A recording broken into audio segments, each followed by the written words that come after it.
If you are naive enough to think that the pause to SNAP benefits on November 1st isn't going to affect you because you don't receive food stamps, I want you to hear this. About 1 in 8 Americans receive SNAP benefits. In fact, in Oklahoma, where I live, that's 1 in 6 people. So about 600,000 people in my state alone, Oklahoma, receive SNAP benefits. About 1 in 4 children in the U.S. receive SNAP benefits. But you're not one of those people, so you don't care. But hang with me. When those benefits go away, just about $9 billion in grocery spending vanishes. So you got to be thinking about not just the grocery stores being able to stay open and pay their employees, but you have to think about the entire supply chain. Trucks on the road, people who provide food to these grocery stores. $9 billion.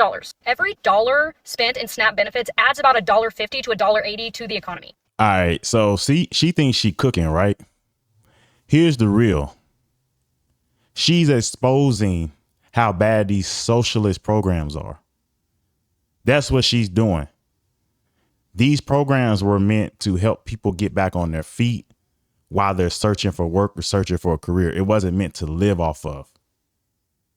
So even though she thinks she's spitting knowledge, she's actually exposing how the people who make bad decisions ruin the system. Because what's happened, anytime the government subsidizes something, it gets rid of competition. So all these grocery stores and these the food industry are like, hey, the government is going to pay, so we can raise the price. A lot of the grocery stores know that a lot of their revenue is coming from these benefits, so they run a higher operation. They got more stuff, more bills.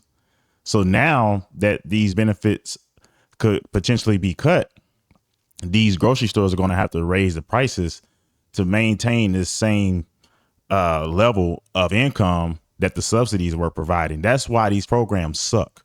And this is what they won't really tell you. It should have never happened in the first place. If the economy was thriving or operating off people putting in work, not receiving a check from the government, then it would have already been regulated.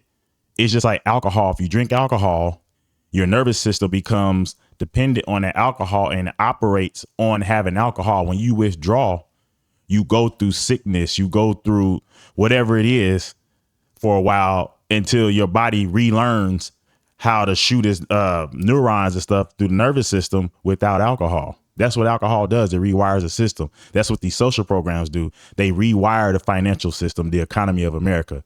And with these being cut off, I think they should stay cut off, or like really, really severe restrictions so that the economy can adjust to not having that subsidy or that alcohol in the form of food stamps and SNAP benefits anymore.